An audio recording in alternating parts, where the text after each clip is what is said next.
Praise the Lord. आप सभी को मसीह में सलाम। Greetings to you in Jesus mighty name.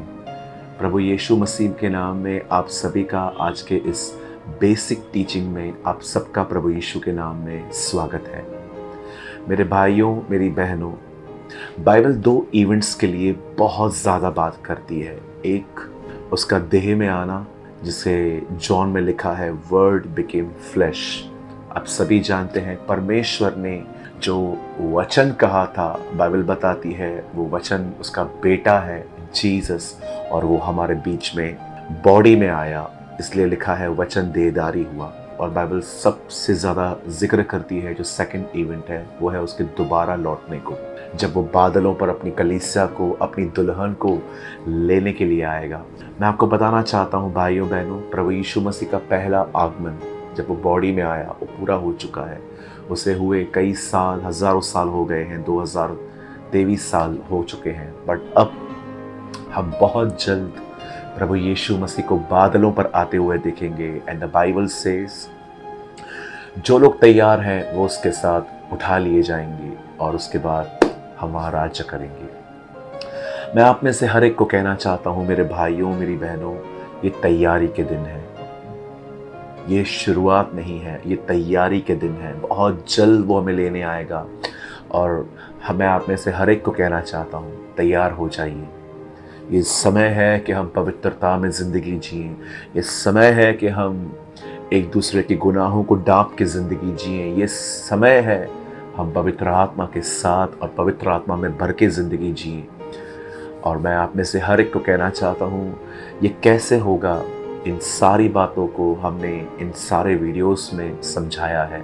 इस समय आप बेसिक टीचिंग के एक चैनल पर हैं, ये हमारा ही चैनल है। और इससे पहले इसमें हमने 90 से अधिक वीडियोस अपलोड किए हैं। आप उन्हें देखिए, आप समझ पाएंगे कि किस तरह से हम तैयार हो सकते हैं। मैं आज भी आपको एक विषय में तैयार करने की कोशिश कर रहा हूँ प्रभु के अनुग्रह से, और वो है विश्वास में एक आत्मिक दानव बनना। Be a spiritual giant in a faith. और मैं आपके सामने एक आयत रख रहा हूँ, लूका 18 अध्याय, जिसमें 18 का 8 वचन। मैं तुमसे सच कहता हूँ वह तुरंत उनका न्याय चुकाएगा। तो भी मनुष्य का पुत्र जब आएगा तो क्या वह पृथ्वी पर विश्वास पाएगा? यीशु कह रहा है, जब मैं वापस आऊंगा तो क्या मैं तुम्हारे अंदर फेथ देखूंगा? आप जानते हैं मेरे भाइयों बहनों, जिसमें फेथ रहता है, आप अगर ऊपर पढ़ेंगे तो एक दृष्टांत है कि एक बहन कंटिन्यू आके एक आदमी को बार बार आके अपनी विनतियां करती थी कि मेरा न्याय कर। और जीसस ने ये पूरा पैराबल प्रेयर के लिए बताया। और यीशु अंत में कहता है, क्या मैं जब आऊँगा तो क्या मैं तुम में ऐसा फेथ देखूंगा? कैसा फेथ? ऊपर तो प्रेयर लिखा हुआ है। यस, जो विश्वास करते हैं वे अपने विश्वास को दुआ में दिखाते हैं, विश्वास को प्रेयर करके दिखाते हैं। अगर मैं एक ऐसा व्यक्ति हूं जो विश्वास करता हूं पर प्रार्थना नहीं करता, मेरा विश्वास मरा हुआ है। आप जानते हैं जब यहोशू और कालेब ने उस देश का मुआवना किया, उस देश की रेकी की, आप जानते होंगे जब इजराइल के लोग उस बॉर्डर पे खड़े थे तब उन्होंने, मोसेस ने उनको कहा कि जाओ तुम देख कर आओ कि वो देश कैसा है, वहाँ के लोग निर्बल हैं कि बलवान हैं, वो गढ़ वाले घरों में रहते हैं कि कच्चे घरों में रहते हैं, वहाँ का जो फ्रूट है वो खाने लायक है कि नहीं है, वहाँ की ज़मीन पर खेती हो सकती है कि नहीं हो सकती है। सारी बातों को जांचने के लिए वहाँ पर कहा गया। और जब वो वापस आए तो उन्होंने कहा हम नहीं जा सकते। 10 ने कहा हम नहीं जा सकते, लेकिन 2 ने कहा हम जा सकते हैं। उन 10 ने क्या कहा और 2 ने क्या कहा? उन 10 ने कहा वहाँ पर बड़े बड़े जाइंट्स हैं, इनका कद, इनकी हाइट बहुत ज़्यादा है, इन्हें दानव कहा जाता है। मेरे भाइयों, मेरी बहनों, वो दानव हैं।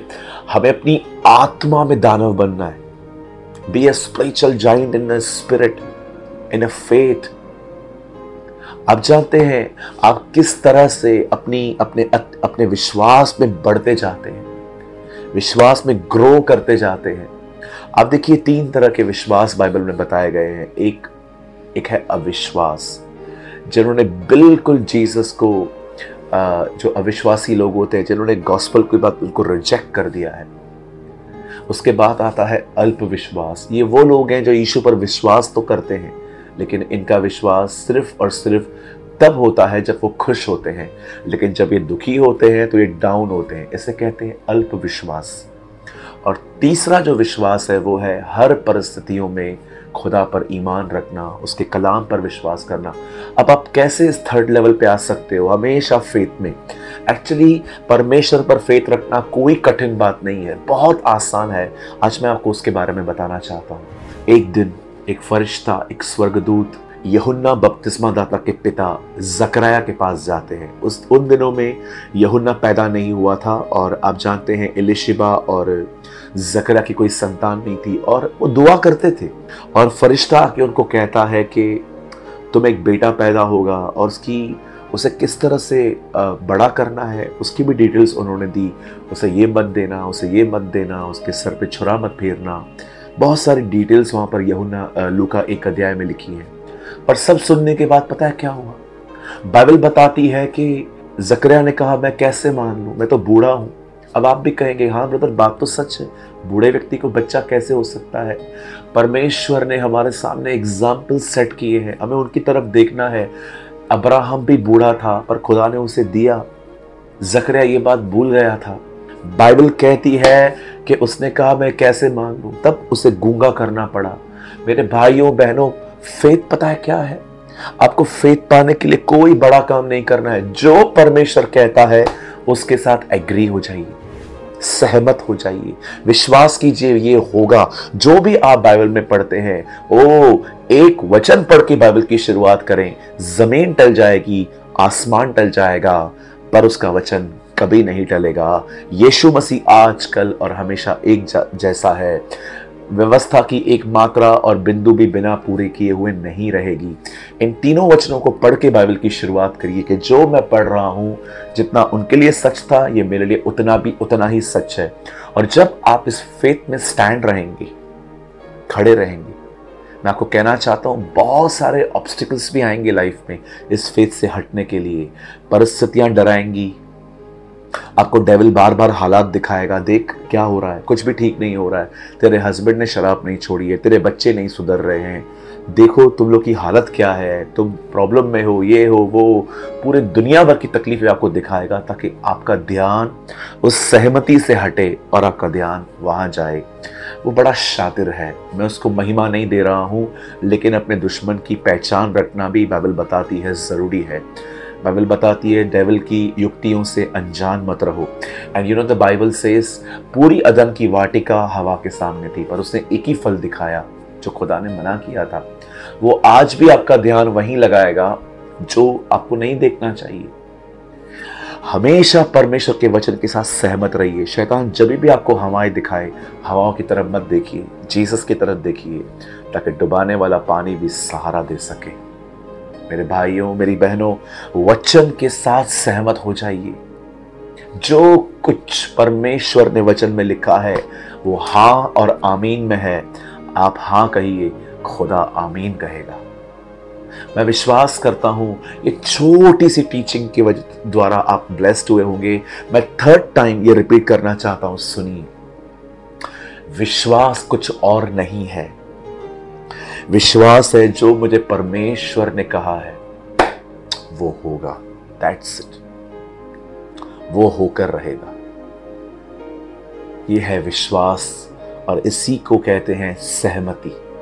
जो कुछ खुदा ने कहा है वो होगा। प्रभु ने कहा है मेरा परिवार बचेगा, बचेगा। प्रभु ने कहा है परमेश्वर मेरी सारी घटियां पूरी करेंगे, वो करेंगे। प्रभु ने कहा है मेरे बच्चे बचेंगे, बचेंगे। प्रभु ने कहा है कि मैं तेरे वंश को दूर दूर से ले आऊंगा, वो ले आएगा। प्रभु ने कहा है मुझे वो आत्मा से भरेगा, वो मुझे भरेगा। उसके वचन पर विश्वास करिए कि जो उसने कहा है वो होगा, और उसके बाद प्रार्थना करिए, अपने विश्वास को दिखाइए कि यस लॉर्ड, मैं यहां हूं, तो दे मुझे। इसे ही कहते हैं विश्वास में सहमत होना, विश्वास रखना। मैं उम्मीद करता हूं कि आपने आज के वचन के द्वारा और भी आशीष पाई होगी। और मैंने एक और आर्टिकल लिखा है, और इस बार मेरे आर्टिकल का जो नाम है वो है विश्वास में सहमत होना। बी सॉरी, वचन के साथ सहमत होना, be agree with God's word. आप इस नंबर पे हमें ये लिख के भेज सकते हैं, विश्वास वचन के साथ सहमत होना, और आपको अपना नाम और आप कहाँ से हमें लिख के भेजिए। हमारे पास आर्टिकल है, हम आपको व्हाट्सएप पे भेज देंगे। और अगर आप चाहते हैं कि हम ये बेसिक टीचिंग कंटिन्यू रखें तो हमें ज़रूर बताएं। और अगर आपने आज के वचन के द्वारा कुछ आशीष पाई है तो हमें ज़रूर कमेंट करके बताएं। खुदा आपके साथ है। जय मसीह की।